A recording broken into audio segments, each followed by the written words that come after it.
Wall Street Memes Casino, I'm fine. and Sportsbook. This is Oscar Bevis for IFLTV. Swifty, good to see you, mate.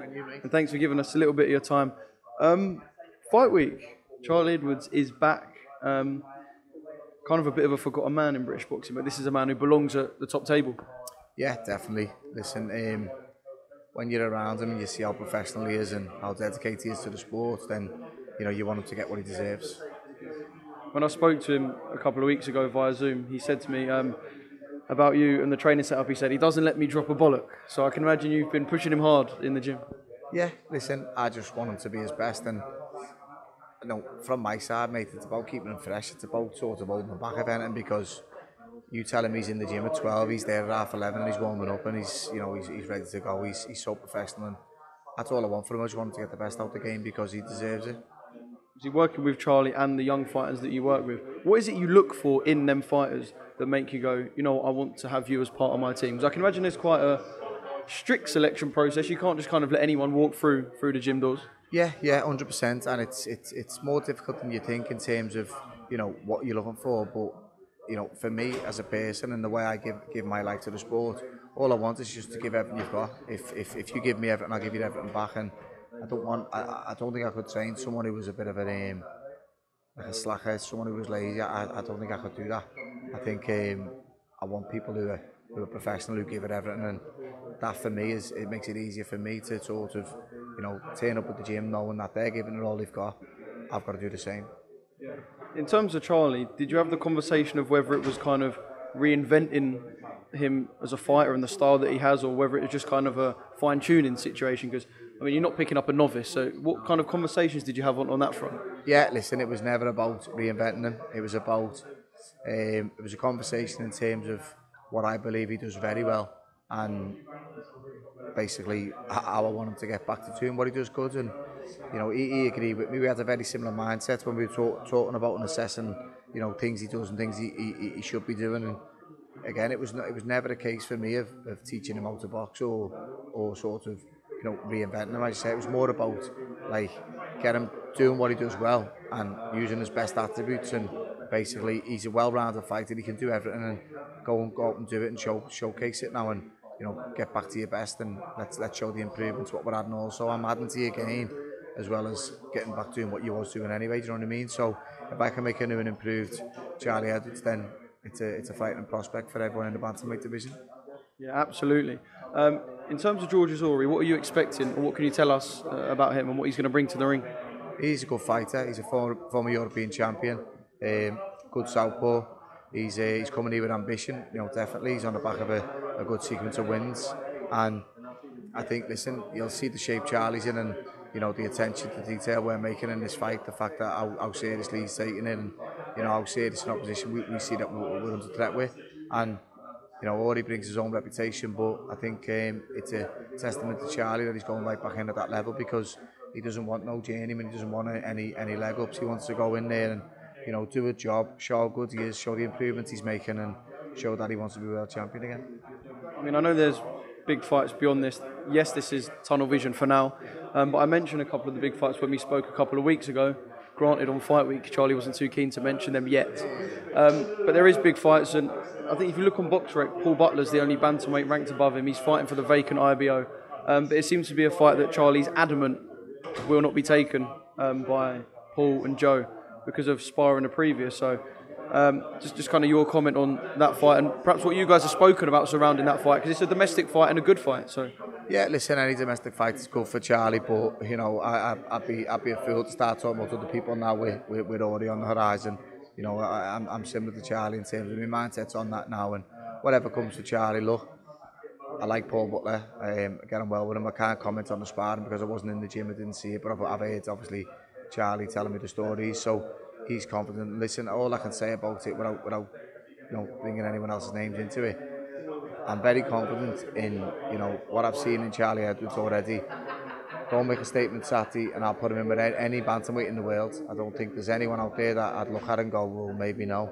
I think now Inue's moved on up, he's left the division wide open, and I think everyone else is now battling out for the belts really, because I don't think there's any massive standout. I think The WBC champion who's just come up out of Southport is probably one of the best there in my opinion. I've been watching them all. I think he's a good champion. I think he's a three-weight champion now, and I think he's probably maybe at the number one in my opinion. But I think aside from that, I don't think there's much difference in everyone in the division. I think it's wide open, and look, there's not a bantamweight on the planet that I wouldn't put Charlie in with straight away. Charlie did say to me he's thought about the prospect of going to Japan and walking away with a world title, so let's see. Just weirdly enough, he mentioned that to me from early days, and that was before Santiago lost the WBC title. So it was something that he sort of looked at, assessed the division. You know, with Inoue still having a belt in the division, Taka Inoue, and it was like, do you know what, there could be a case for going to Japan, and he said that from very early days. And since then, there's another kid in Japan got a belt, as I say, and he's a good fighter. But there could be definitely options of that happening, and the fact that he said it, and it makes me think that it really will happen. Well, it'll be really sweet to see Charlie, whenever it is, be it the near future or distant, with the world title back round his waist. Right, just a couple of things on your brothers, Callum Smith. They're to be great against Artur Beterbiev. Is there anything you can give us, or anything kind of going on with Callum and his next move? Because obviously I know British boxing's kind of eagerly awaiting what's going to be next. Yeah, so June the 1st, Beterbiev Bivol, obviously all the belts. There's a 5v5 talked of happening. But I can confirm Callum gets married that day in Spain. So on the 5v5 day? Same day, June the 1st, Callum. All right, so all this talk of him going on before. He's 100% not on it. Callum gets married June the 1st, so all the family will be there watching his wedding.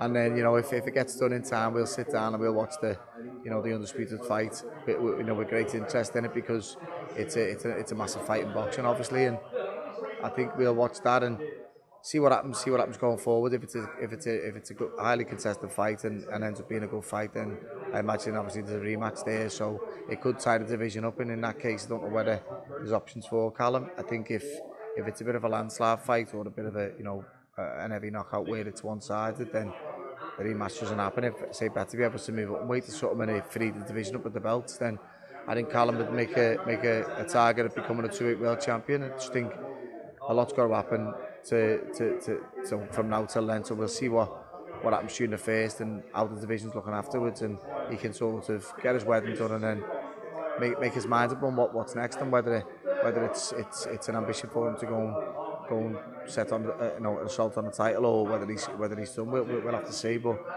I think he's got it in him to be a 2-weight world champion, so hopefully the belts become freed up and he can plan his route. I've got a vision of Mrs. Smith looking at Callum and going, don't you dare think about that June the 1st card. What about Liam? Listen, his first and foremost ambition was to get himself back healthy again, after his back injury, and he went in that last fight and he should never have been in that ring after the injury he had, so he's got to go and put himself right, but he's back in the gym now, he's hopefully injury free and getting it behind him, and then if he can get himself, as I say, 100% again, then he's a problem for anyone. And he's told me he's got a lot of options on the table. He's had a lot of offers coming in while he was injured, so whether he were legit and offering him because they thought he was injured, or whether they're legit offers, then we'll find out soon, because he's now in the gym and he's now looking for what's next, so we'll see. Yeah, 100%. A lot of the fights that were mentioned as well were fights that were big, good fights, so it'd be good to see kind of where Liam goes next. Just one thing, we're about a month away from Tyson Fury and Alexander Usyk. What's your hunch about a month out, and have you kind of changed going up? I know a lot of people I speak to are kind of changing a little bit as time gets nearer, so what are you feeling now? I haven't changed from day one. I think I'd pick Fury, and I'd still pick Fury. I just think he's very different to all the other heavyweights. He's very mobile, and he's got like the longest reach in heavyweight history or whatever, with his big long arms on him, and I think he can do it at range. I think he can lean on him up close. I just think he's a good big man, beats a good small man, I think. And that's the case this time round. I think I say, listen, don't get me wrong, Usyk's a class act. He's an Olympic gold medalist, the former undisputed cruiserweight champion, and he's now a unified heavyweight champion. He's an absolute class act. But my money would be on Fury, and I just think he finds a way to win, and I do think he can do that again. And going forward, I will be watching the fight. I will be interested in it, same as most. But it's got the sort of attribute to probably not be the best fight to watch, because two really high skilled fighters, but I do think they'll both be looking for setting traps for each other, and I don't think it'll actually be a spectacle what people want it to be, but you never know, we'll see. But again, yeah, my hunch hasn't changed. I still think Fury. Wall Street Memes Casino I'm fine. and Sportsbook.